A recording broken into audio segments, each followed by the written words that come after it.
चुका कि किस मंत्री को कौन सा विभाग मिलने वाला है। तो यह गहलोत की नई टीम है। 11 कैबिनेट, 4 राज्य मंत्री। ये 5 तस्वीरें हिमाराम चौधरी, महेंद्रजीत मालवीय, इन लोगों ने आज शपथ ली है। विश्वेंद्र सिंह, रामलाल जाट, ये सभी नेताओं ने आज मंत्री पद की शपथ ली है। महेश जोशी, ये देखिए आप 5 तस्वीरें हम आपको दिखा रहे हैं। ये गहलोत की टीम के 5 नए सिपहसालार जो हैं उनकी तस्वीरें हम आपको दिखा रहे हैं। बाकी और भी जिन विधायकों ने मंत्री पद की शपथ ली है उनकी तस्वीरें भी लगातार हम आपको दिखा रहे हैं। हमारे साथ वरुण पुरोहित जी जुड़े हुए हैं जो कि राजनीतिक विश्लेषक हैं। वरुण जी, इस टीम को देख करके क्या कहेंगे जो 15 विधायकों ने आज शपथ ली है?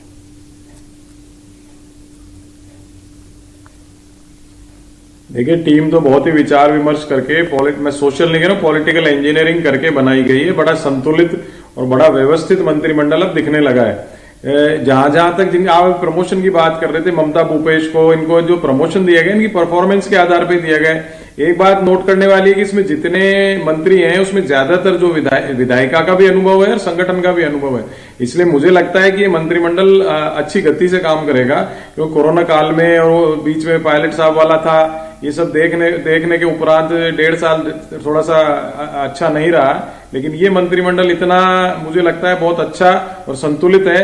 ये एक बात देखने की इसमें होगी कि कार्यकर्ताओं के काम होंगे कि नहीं होंगे। जनता से तो परफॉर्मेंस अच्छी आ जाएगी इन मंत्रियों, क्योंकि जनता के जुड़ाव से इतनी बार जीत के चुनाव है।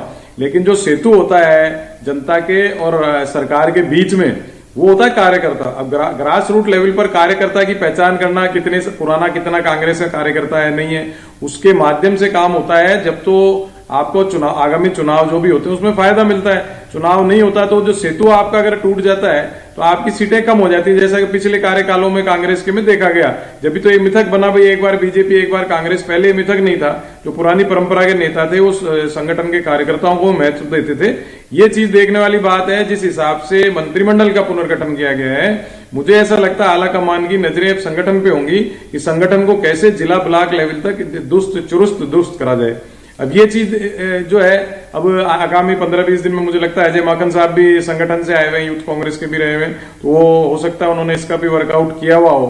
और गोविंद डोटासरा भी यंग हैं, वो भी किसी जमाने में एनएसयूआई यूथ कांग्रेस से काम करके आए, तो मुझे ऐसा लगता है। लेकिन इसमें जो है सबसे ज्यादा जो पॉलिटिकल इंजीनियरिंग की गई है वो जाट और शेड्यूल कास्ट वोटों की गई है। क्योंकि आप देखिए पंजाब में भी इन्होंने जो कैप्टन अमरिंदर सिंह जी को हटाया तो सिख जाट ऐसा लगता था कि ठीक है वरुण जी, मैं फिर से आपके पास आता हूं। ठीक है वरुण जी, मैं आपके पास आता हूं। इस वक्त हमारे साथ जो गेस्ट पैनल है, पहले मैं उन सभी का परिचय करवा दूं। इस वक्त हमारे साथ जुड़ रहे हैं छगन सिंह राजपुरोहित जी, बीजेपी विधायक है, वो हमारे साथ जुड़ रहे हैं। और स्वर्णिम जी हमारे साथ जुड़ रहे हैं, कांग्रेस नेता हैं। वरुण जी हमारे साथ जुड़े हुए हैं और साथ ही अवधेश आकोदिया जी वरिष्ठ पत्रकार हैं, वो हमारे साथ जुड़ रहे हैं। आप सभी का मैं स्वागत करता हूं न्यूज 18 राजस्थान पर। वरुण जी, आप जो बोल रहे थे वो बोल लीजिए, उसके बाद फिर मैं अवधेश जी और बाकी अपने गेस्ट के पास आता हूं। दूसरा एक फैक्टर जो महिलाओं को मंत्रिमंडल में लिया गया है, प्रियंका गांधी का इसमें इंपैक्ट नजर आता है। क्योंकि उत्तर प्रदेश में उन्होंने 40% जो महिलाओं को टिकट देने की बात करी, और उसमें आपने इंटरव्यूज में देखा उन्होंने कहा और राज्य भी इसको लागू करेंगे, ऐसी मेरी मंशा है। तो मुझे लगता है जैसे पंजाब में भी डिसीजंस में यही बात आ रही है कि प्रियंका गांधी का रोल ज्यादा था, तो मुझे लगता है राजस्थान के बारे में भी प्रियंका गांधी का जो सोच है वो कहीं ना कहीं परिलक्षित होता है। और आपने देखा होगा इसमें ना तो सचिन पायलट की सुप्रीमेसी दिखाई गई है, ना गहलोत साहब वैसे सीनियर हैं, मुख्यमंत्री हैं तो सुप्रीम है, लेकिन उनकी भी सुप्रीमेसी नहीं दिखाई गई है। आला कमान सुप्रीम है, ये संदेश दिया गया है। मैं समझता हूं बहुत बढ़िया ढंग से इन्होंने इसकी कैलकुलेशन ऑब्जर्वेशन करी है। लेकिन जो प्रश्न उठेगा वो जो निर्दलीय विधायक, जिन मुख्यमंत्री जी बार बार असर्ट कर रहे थे हर बात में, निर्दलीय विधायकों को अपना रिप्रेजेंटेशन पूरा नहीं मिला है, तो उनको क्या संसदीय सचिव बनाएंगे, किस प्रकार से एडजस्ट करेंगे। जो वरिष्ठ विधायक कांग्रेस के हैं जो कई बार अपना संतोष भी जाहिर कर चुके हैं, उनको क्या सलाहकार बना के एडजस्ट करेंगे, ये आगामी दिनों में देखने वाली बात होगी। ठीक है अवधेश जी, अब मैं एक कमेंट आपसे ले रहा हूं। इस टीम को देख करके क्या कहेंगे?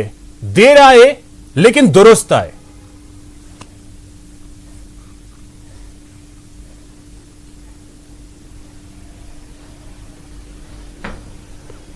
अवधेश जी, मिल रही है मेरी आवाज आपको? जी जी जी। इस जी, टीम को अभिषेक जी। देख करके आप क्या कहेंगे अवधेश जी? देर लगाई हो आने में, लेकिन दुरुस्त आए हैं। बिल्कुल अभिषेक जी, क्योंकि काफ़ी लंबे अरसे से कांग्रेस के नेताओं के बीच में, कांग्रेस आलाकमान के सामने, कार्यकर्ताओं के बीच में इस बात को लेके गतिरोध बना हुआ था कि मंत्रिमंडल का विस्तार कब होगा। जो राज्य के प्रभारी हैं अजय माकन, उन्होंने कई बार इसकी डेडलाइन दी थी, लेकिन वो अंचल से आते हैं, वहाँ के लिए क्या करना चाहेंगे? वो अभी डिपार्टमेंट तय होने के बाद ही मैं कुछ बता पाऊंगा, लेकिन जो कमियां हैं वो कमियां हम सब मिलकर दूर करेंगे। और उदयपुर डिवीजन से विशेष माननीय मुख्यमंत्री जी का लगाव है, हमेशा उस क्षेत्र में उनका आना जाना बना रहता है। जो हमारे वहाँ के विधायक साथी मांग उठाते हैं उनकी पूरी करते हैं। निश्चित तौर पर आदिवासी और जनजाति उनका देखो एक 1-to-1 कर लो, कोई जिम्मेदारी एक 1-to-1 कर लो अपने, एक 1-to-1 कर लो। हमारे साथ में महेंद्र जी सिंह मालवीय है, कैबिनेट मंत्री पद की जो है उन्होंने शपथ ली है, उनसे हम बात करने की कोशिश करेंगे। महेंद्र जी सिंह मालवीय ने जो है वो कैबिनेट मंत्री पद की शपथ ली है, कैबिनेट मंत्री जो है वो बन गए हैं। सर, बड़ी जिम्मेदारी आपको मिली है, विश्वास आप पे जताया है, क्या कहेंगे सर? जी, मुझे माननीय मुख्यमंत्री जी और आला कमान ने कैबिनेट मंत्री की शपथ दिलाई है। पहले भी मैं मंत्री के रूप में काम किया है, अब भी मुझे जो भी विभाग मिलेगा उस विभाग का पूर्ण निष्ठा के साथ मैं काम करूंगा और निश्चित रूप से सरकार को 23 के अंदर वापस लाने के अंदर भूमिका निभाएंगे। प्राथमिकताएं क्या रहेगी, क्या लग रहा है, क्या किस तरह का पोर्टफोलियो आपको मिलने वाला है?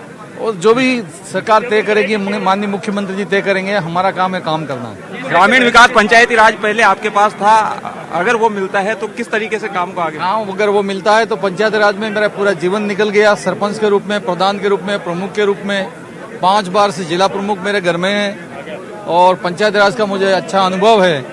मैं सरकार को मजबूत करने के लिए कोई कसर नहीं छोड़ूंगा। अब केवल 2 साल क्योंकि बचे हैं, तो 2 साल आप मानते हैं पर्याप्त समय है काम करने के लिए? केवल 2 साल बचे हैं सर, 2 साल बचे हैं। 2 साल के अंदर रेलिंग करेंगे। तो देखिए, ये है हमारे साथ में महेंद्र जी सिंह मालवीय और साफ तौर पर उन्होंने कहा कि जो भी जिम्मेदारी उन्हें मिलेगी वो जो है पूरी तरीके से उसे निभाएंगे और काम को जो है आगे बढ़ाएंगे। मुख्यमंत्री ने जो विश्वास जताया है उस काम को आगे बढ़ाएंगे। कैमरामैन दिलीप चेची के साथ दिनेश शर्मा, न्यूज 18 जयपुर। ठीक है अवधेश जी, अब बोलिए। जी, जो कार्यकर्ताओं के बीच में, प्रदेश के नेताओं के बीच में, मुख्यमंत्री, आला कमान, सब इस बात को लेके एक गतिरोध बना हुआ था कि मंत्रिमंडल का विस्तार या पुनर्गठन कब होगा। जो अजय माकन है प्रदेश प्रभारी, उन्होंने इसके लिए कई बार एक डेडलाइन भी दी थी, लेकिन हर बार वो क्रॉस हो जाती थी। ऐसा लग रहा था कि किसी बात को लेके सहमति नहीं बन पा रही है। तो अल्टीमेटली आज वो दिन आया जब एक सहमति बनी और इस तरह का फॉर्मूला आलाकमान की तरफ से दिया गया जिससे दोनों धड़े इससे संतुष्ट हैं, दोनों धड़े इसको सकारात्मक रूप से ले रहे हैं। दोनों की तरफ से बयान दिया जा रहा है कि कोई गुटबाजी नहीं है और 2023 का जो विधानसभा चुनाव होगा उसको पार्टी पूरी मजबूती के साथ सामूहिक नेतृत्व में चुनाव को लड़ेगी। तो एक पार्टी के तौर पर इस तरह का कोई घटनाक्रम होता है जिससे पुराना जो गतिरोध है वो समाप्त हो और पार्टी चुनाव की तैयारी पर ज्यादा फोकस कर पाए, तो एक पार्टी के तौर पर ये अच्छी बात है। और जहां तक सरकार का सवाल है, क्योंकि कई पद खाली थे तो उनको नए मंत्री मिले हैं, तो वो जो डिपार्टमेंट है जिनका जो बोझ है वो एक ही मंत्री के पास कई विभाग थे, तो वो बोझ कम होगा और सरकार ज्यादा बेहतर ढंग से काम कर पाएगी। इस बात की उम्मीद हम सबको करनी चाहिए। बिल्कुल, सरकार बेहतर ढंग से काम कर पाएगी, ये उम्मीद की जानी चाहिए। लेकिन अवधेश जी, चुनौतियां तो यहीं से शुरू भी होंगी, क्योंकि निर्दलीय और साथ ही साथ बसपा के वो 5 विधायक। बिल्कुल, देखिए, दोनों खेमों की तरफ से जो टकराव था, जो गतिरोध बना हुआ था, उसका कारण यही था कि मुख्यमंत्री लगातार इस बात पर जोर दे रहे थे कि जिन लोगों की वजह से ये सरकार आज अस्तित्व में है, जिन लोगों ने बगावत की, उन लोगों को मान सम्मान नहीं मिलना चाहिए, तवज्जो उनको मिलनी चाहिए जिनकी वजह से सरकार बची है। हालांकि उनकी बात को भी नहीं नकारा गया है, क्योंकि जो पायलट ग्रुप है उसका ये मानना था कि जो मेरे कोटे से पिछली बार मंत्री बने थे उनको बदला जाए, या जिनकी परफॉर्मेंस ठीक नहीं है उन मंत्रियों को बदला जाए। तो ऐसा नहीं हुआ है। एक फॉर्मूला बनाया गया कि जो फर्स्ट टाइम विधायक बने उनको मंत्री नहीं बनाया जाएगा, और जो ठीक है। निर्दलीय विधायक हैं उनको मंत्री नहीं बनाया जाएगा। ठीक तो है। ये माना है, हालांकि अभी देखिए आगे आता अभी हूं, बहुत अवधेश सारी जी, चीजें होना बाकी हैं। आता हूं आपके अभी पास फिर से। संसदीय अब सचिव बनना छगन बाकी जी, है, हो सकता है छगन जी, बजट सत्र एक के चीज मैं आसपास एक आपसे और विस्तार अपने को देखने को मिले। ठीक है छगन जी, एक कमेंट अब आपसे चाहूंगा। आप तो सरकार गिरने की ही बात कर रहे थे कि सरकार ही गिर जाएगी।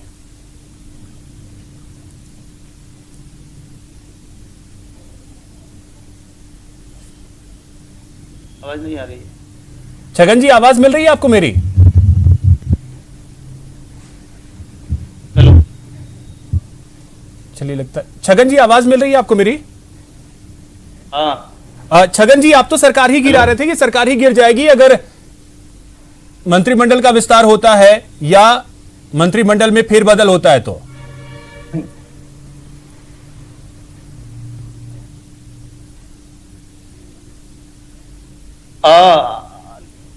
आज बिल्कुल मेरी आवाज आ रही है? जी जी छगन जी, बोलिए, आ रही है आवाज। हाँ मैं कह रहा था कि मंत्रिमंडल का जो विस्तार हुआ है, जिस प्रकार से वापस साबित कर दिया अशोक गहलोत जी ने कि पायलट साहब निकम्मे हैं, इनको निकम्मा ही रखा है, और इनके जो साथी थे उनको भी निकम्मा ही रखा है। कुछ जैसे हेमाराम जी ने इस्तीफे की बात की थी, इसलिए थोड़ा सा सेटिस्फाई कर लिया, और विश्वेंद्र सिंह जी और रमेश मीना तो मंत्री थे ही। तो कुल मिलाकर ये जो मैं कह रहा था, हम लोग जो कह रहे थे कि सरकार गिरेगी, तो ये तो आज अभी घोषणा हुई, आज की आज थोड़ी गिरेगी। इसमें तो जो हल्ला होना है वो कल से शुरू होगा। जो महत्वाकांक्षा लेकर निर्दलीय विधायक जुड़े हुए थे, जो बसपा के विधायक जिन्होंने पार्टी का पूरा मटिया मेल कर दिया बसपा का, उस 5 विधायकों का क्या होगा? जो निर्दलीय पायलट साहब को गालियां दे रहे थे, उन निर्दलीय विधायकों का क्या हुआ?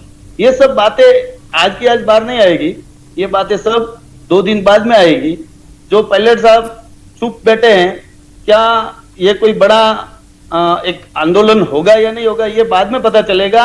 उसमें जो बिखरा हुआ है वो बाद में पता चलेगा। बैठे हैं, आज प्रेस के सामने आए, प्रेस कॉन्फ्रेंस कर कहा कि कांग्रेस एकजुट है, कांग्रेस में कोई खेमेबाजी नहीं है। उन्होंने तो खुद कहा